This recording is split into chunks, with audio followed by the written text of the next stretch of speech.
Oh, hi there. Uh, gonna talk about a dream I had about half hour ago. I was laying in bed and I was sweating quite a bit actually.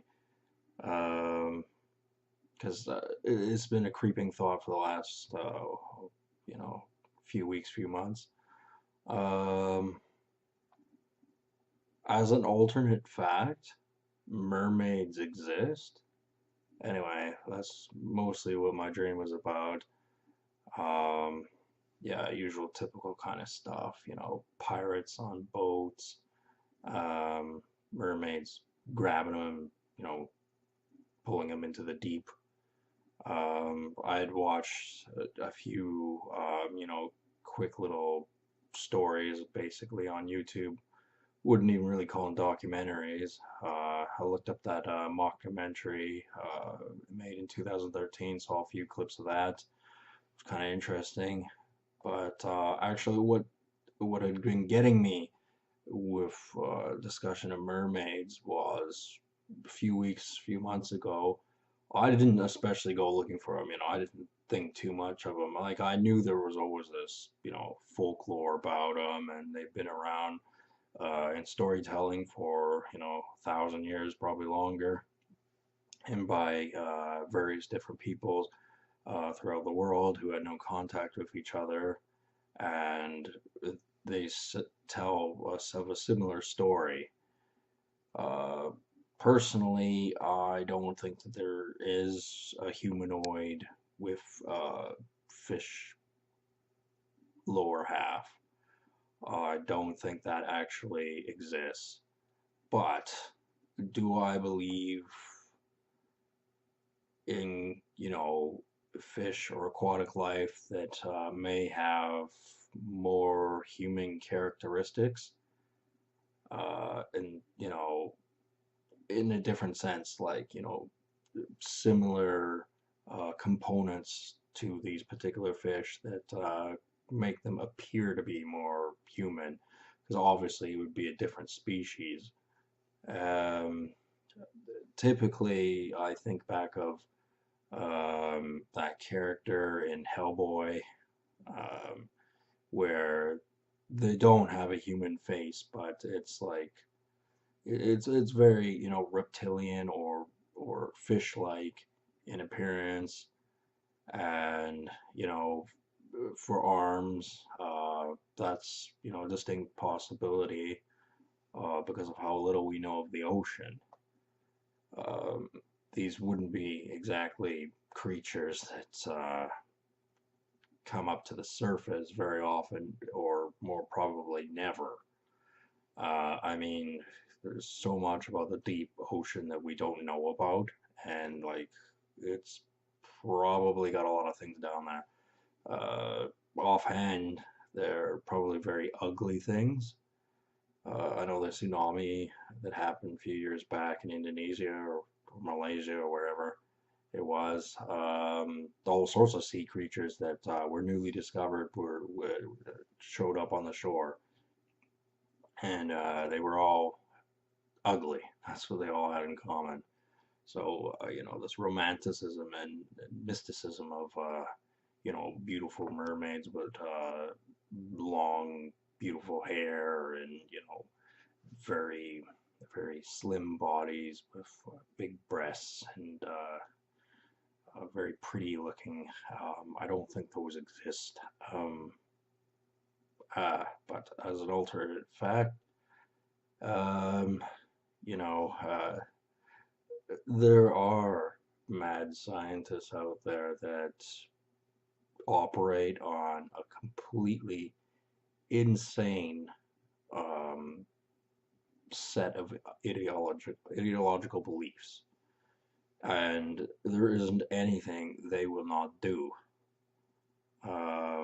Asia, particularly China, um, are merciless. They will do any kind of experiment, anything, and creating a human hybrid fish, that would be sensational if they could keep it alive. At this point in time, I don't think any scientist is smart enough to create such a creature and have it actually be healthy enough to live. I know they had cloned these two little monkeys, and I was quite sad because the truth is they live in constant pain because they're clones, and they die quite quickly. Really, really disgusting thing for humans to be doing, but they're doing it. So I mean, there's not much we can do to stop them. You don't even know where it's happening. You don't inform people about these things. But there most certainly would be a black market for uh, oddities such as a actual humanoid mermaid, um, or merman. Uh, Although I think when most people think of, you know, that type of thing, they're thinking of mermaid as in a woman. I don't think many people think of a man. In fact, it would have to be, like some sort of a poof to be a merman. Like, there's only a few instances where I've ever heard it mentioned before. One was a Family Guy joke where Peter Griffin was the siren in one of the cutscene jokes, and yeah, okay, that was kind of funny, kind of gross. There was also the Ben Stiller Zoolander, where he was a merman, and that was kind of funny. Um,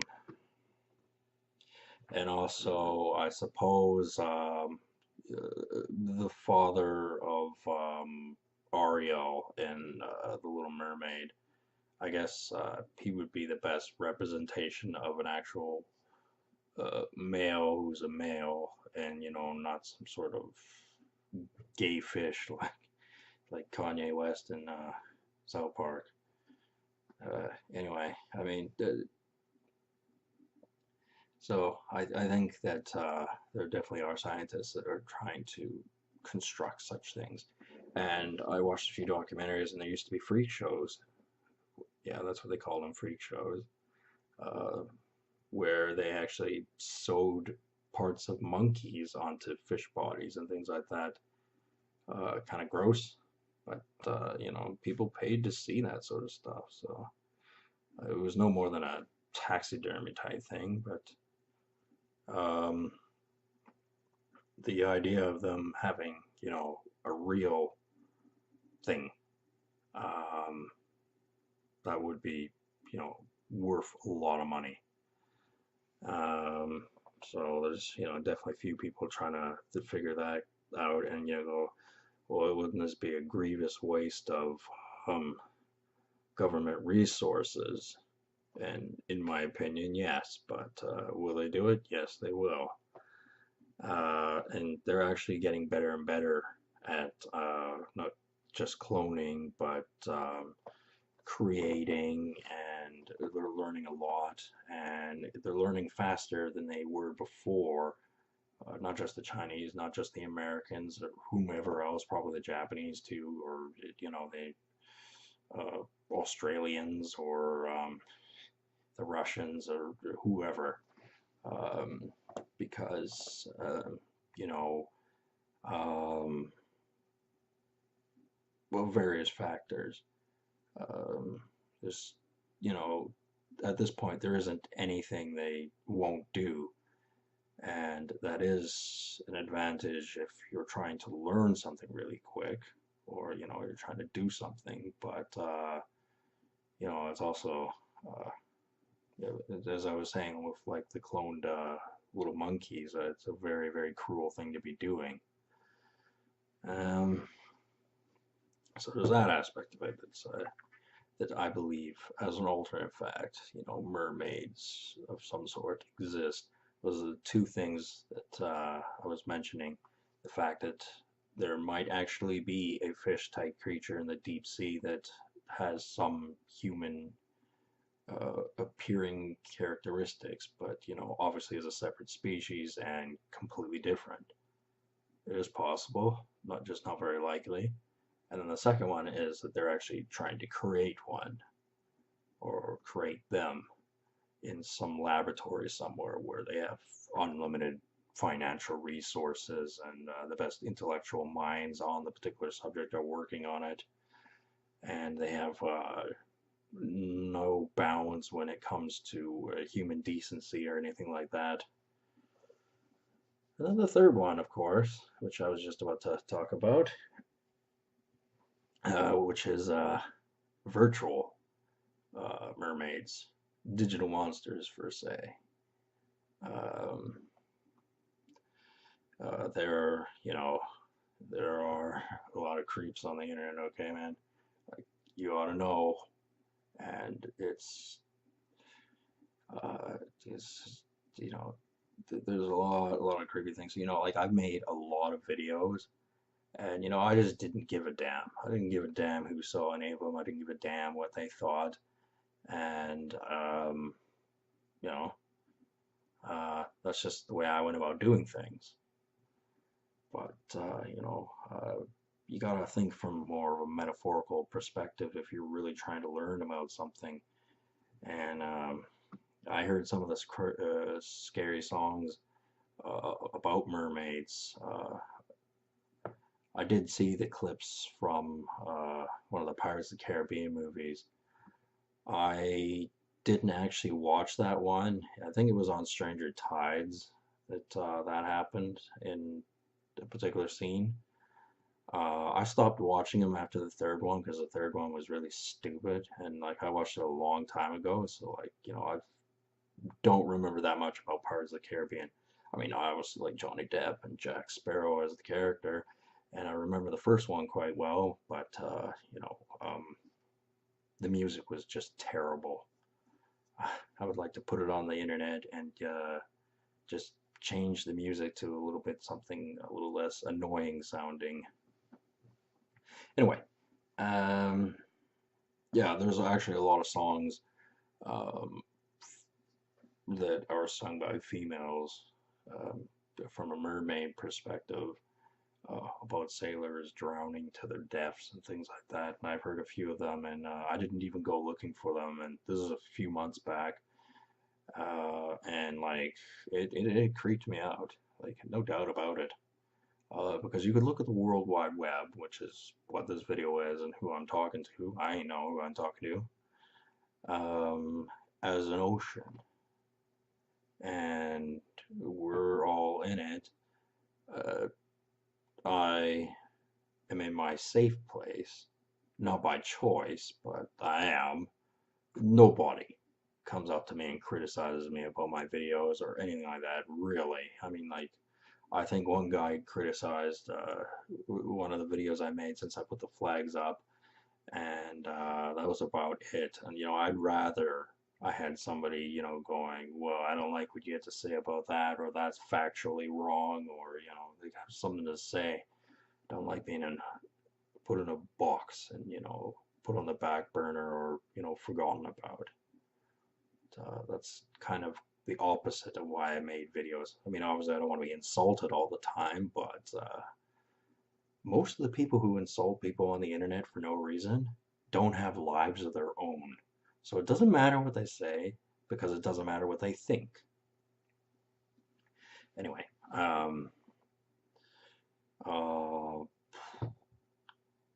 one of the things about mermaid folklore, which you can metaphorically apply to some women on the internet, I suppose, is that they can have a very beautiful voice, quite like a siren, and they can draw you in, which would not be good. You have to ignore these certain things because they can be manipulative in nature. And with some of the things I believe, the very last thing I would need is some sort of nagging force to belittle my belief system and it just constantly put me down and manipulate me, or because maybe they think that I'm just a pickle mush head and that I could be coaxed into thinking whatever way. And how people do that is it slowly that they get you into that system. And you know, obviously, if you're getting some pussy, then you know that helps too. Unfortunately, because I get a little soft down there sometimes, um, and up here at the same time uh, when it comes to romantic entanglements. So in that sense, uh, women on the internet, they can, you know, lead you down to whatever path, and it may not exactly be where you want to go. It's just, you know, the curiosity and wonder, especially for someone like me who's, you know, basically lived like a hermit most of his life. It would be interesting to see what goes on in, you know, a different um, socially political system than my own one. So I mean, I know all about my system, but yeah, it'd be interesting to see others. But anyway, so that was the third aspect that I wanted to talk about with mermaids is that metaphorically speaking, they also exist on some form on the internet. There's probably even some sort of, I wouldn't even know what to call it, maybe a cult of mermaid type people who think and know all the literature, folklore, and comprise all this into a YouTube entity or something like that. I don't know. I'm not. It's 4:30 in the morning, so I'm not thinking entirely on all cylinders here. But my point is that you have to look at things from a metaphorical perspective to kind of learn about certain things. And you don't want to close doorways to perception just because something sounds ridiculous. Um, so anyway, those are the three aspects of mermaids I want to talk about. As far as my actual dream went, there wasn't much to say. It's all kind of a blur. Uh, I was obviously overheating because I was sweating, and I don't know, the combination of all that stuff, it just made it feel more intense. But to be honest with you, I don't remember so much of it, especially at this point. I remembered more about it 25 minutes ago than I do now. I think there's actually a chemical reason in your brain why that happens, or something. I don't know. Anyway, I'll talk to you guys later. Have a good one.